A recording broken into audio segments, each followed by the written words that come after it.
Hi అండి, నేను మీ Sasikala. Welcome back to our channel. ఇవాల్టి వీడియోలో చిన్న పిల్లల దగ్గర నుంచి పెద్దవాళ్ళ వరకు ఎంతో ఇష్టంగా తినే కుల్ఫీ రెసిపీని ఎలా తయారు చేసుకోవాలో చూపించబోతున్నాను. ఇది క్రీమీగా నోట్లో వేసుకుంటే అలా కరిగిపోతుందన్నమాట. ఈ సమ్మర్కి ఇది బెస్ట్ రెసిపీ అని చెప్పవచ్చు.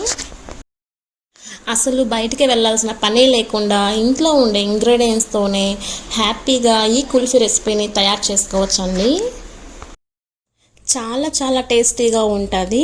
సో మీరు కూడా తప్పకుండా ఈ కుల్ఫీని ప్రిపేర్ చేసి మీ ఇంట్లో వాళ్ళకి సర్వ్ చేయండి. చాలా ఇష్టంగా తింటారండి. సో లేట్ చేయకుండా ఈ కుల్ఫీని ఎలా ప్రిపేర్ చేసుకోవాలో చూసేద్దామండి. తక్కువ ఇంగ్రీడియంట్స్తో చాలా ఈజీ వేలో చూపించబోతున్నానండి. ముందుగా ఒక గిన్నెలోకి 12 నుంచి 13 బాదం పప్పులను తీసుకోండి. సో ఈ బాదం పప్పు త్వరగా నానడానికి కొంచెం వేడి నీళ్ళని తీసుకొని ఒక అరగంట పాటు నానబెట్టుకోండి. అరగంట తరువాత బాదంపై ఉన్న పొట్టును పీలప్ చేసేసి తీసుకుందాం. నిజానికి బాదంపై ఉన్న పొట్టుని పీలప్ చేయకుండా అలాగే గ్రైండ్ చేసుకోవచ్చు, లేదా ఇలా పొట్టునైనా తీసుకోవచ్చు. సో ఇలా అన్ని బాదంలపై పొట్టుని పీలప్ చేసేసి పక్కన పెట్టుకుందాం. ఆ తరువాత స్టవ్ మీద మందపాటి ప్యాన్ పెట్టుకొని అందులోకి ఒక 1/2 లీటర్ పాలు తీసుకోండి. నేను ఇక్కడ ఫుల్ ఫ్యాట్ మిల్క్ని తీసుకుంటున్నాను. మీరు కావాలంటే టోన్ మిల్క్ అయినా, స్టాండర్డ్ మిల్క్ అయినా, ఆవు పాలైనా, గేదె పాలైనా ఏదైనా తీసుకోండి. సో ఇలా తీసుకున్న పాలని బాగా వేడి చేయండి. ఈ పాలు వేడయ్యేలోగా మరో పక్కన బాదంని గ్రైండ్ చేసి తీసుకుందాం. సో ఒక చిన్న మిక్సీ జార్లోకి మనం పొట్టు తీసిపెట్టిన బాదం పప్పుల్ని తీసుకుందాం. వీటిని మెత్తగా గ్రైండ్ చేసుకోవడానికి మనం వేడి చేయడానికి పెట్టిన పాలల్లో నుండి 2 టేబుల్ స్పూన్ల పాలను తీసుకొని మిక్సీ జార్లో వేసుకొని మెత్తగా గ్రైండ్ చేసుకోండి. ఇలా మెత్తగా గ్రైండ్ చేసిన బాదం పేస్ట్ని రెడీగా పక్కన పెట్టుకుందాం. అలానే ఒక గిన్నెలోకి 1 టేబుల్ స్పూన్ కస్టర్డ్ పౌడర్ని తీసుకోండి. ఇక్కడ నేను బాదం కుల్ఫీ అనేది కొంచెం కలర్గా చేయడానికి కస్టర్డ్ పౌడర్ని తీసుకున్నాను. మీకు కానీ కస్టర్డ్ పౌడర్ కానీ లేకపోతే దీని ప్లేస్లో కార్న్ఫ్లవర్ అయినా తీసుకోవచ్చు. సో ఇందులోకి కొంచెం నీళ్ళని కానీ లేదా పాలని కానీ తీసుకొని బాగా కలపండి. ఇలా ఉండలు ఏమీ లేకుండా బాగా కలిపి ఈ కప్పును కూడా పక్కన ఉంచేయండి. సో మరో పక్కన చూడండి, పాలు కూడా బాగా వేడయ్యి పొంగుకు వస్తున్నాయి. ఇలా పాలని 6 నుంచి 7 నిమిషాల పాటు బాగా మరిగించి మనం ఇందాక గ్రైండ్ చేసుకొని పెట్టుకున్న బాదం పేస్ట్ని ఇందులో వేసి బాగా కలపండి. అలానే కొన్ని పాలని మిక్సీ జార్లోకి తీసుకొని ఏమైనా బాదం పేస్ట్ ఉంటే ప్యాన్లోకి తీసుకొని కలుపుకోండి.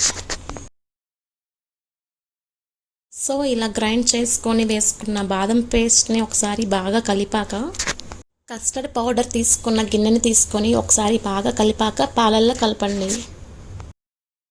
ఇలా కస్టర్డ్ పౌడర్ తీసుకునేటప్పుడు మంటని లో ఫ్లేమ్లో పెట్టి బాగా కలపండి. అలానే వెంటనే కలపాలి, లేదంటే కొంచెం లేట్ అయినా కస్టర్డ్ పౌడర్ అనేది ముద్దలు కట్టేస్తుంది. ఇలా బాగా కలిపాక మంటని లో ఫ్లేమ్లో పెట్టి 2-3 నిమిషాల పాటు బాగా మరగనిచ్చండి. ఇందులో మనం కస్టర్డ్ పౌడర్ తీసుకున్నాం కాబట్టి పాలు అనేవి త్వరగా చిక్కబడతాయి. ఇలా పాలు అనేవి బాగా మరిగాక ఇందులోకి 40 గ్రాముల దాకా చక్కెరని యాడ్ చేసుకోండి. మనం తీసుకున్న 1/2 లీటర్ పాలకి ఒక 3 టేబుల్ స్పూన్ల పంచదార అనేది సరిపోతుంది. ఇన్ కేస్ మీకు స్వీట్ కానీ ఎక్కువ ఉండాలనుకుంటే మరో టీ స్పూన్ షుగర్ని యాడ్ చేసుకోవచ్చు. సో ఇలా చక్కెరని తీసుకున్నాక మరో 2 నిమిషాలు మరిగించండి.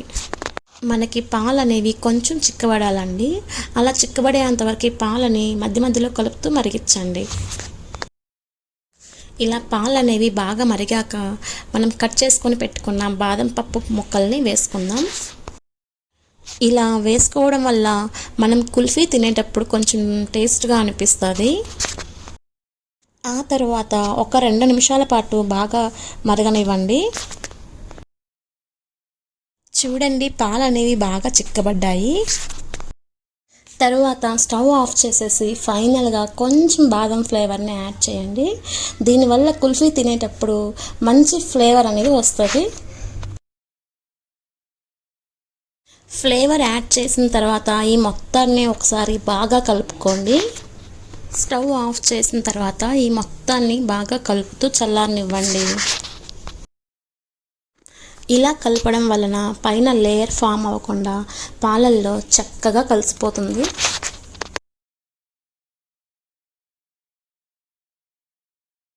పాలు అనేవి పూర్తిగా చల్లారిపోయాక కుల్ఫీ మౌల్లోకి తీసుకుందాం.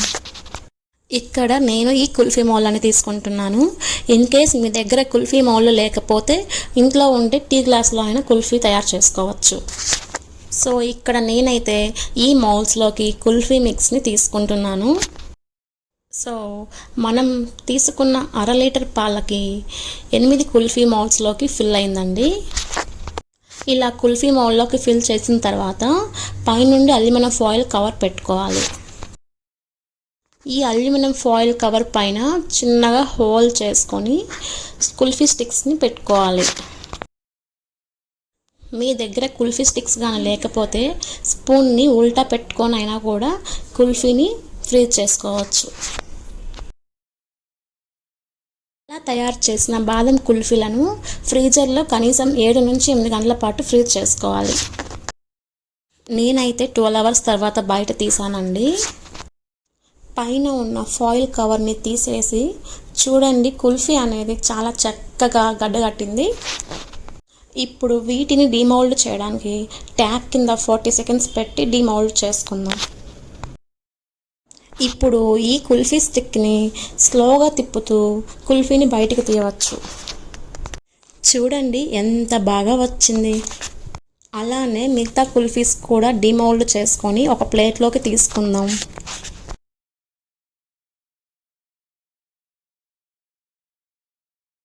ఈ బాదం కుల్ఫీని మీరు కూడా తప్పకుండా ట్రై చేయండి. చాలా చాలా టేస్టీగా ఉంటుందండి.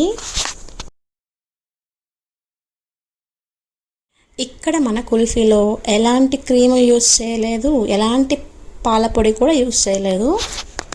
సో ఇవేమీ లేకుండా సాఫ్ట్గా స్మూత్గా కుల్ఫీ ఐస్ని తయారు చేసుకున్నాం. ఈ వీడియో కానీ మీకు నచ్చినట్లయితే లైక్ చేసి షేర్ చేసి సబ్స్క్రైబ్ చేసుకోండి. Thank you for watching.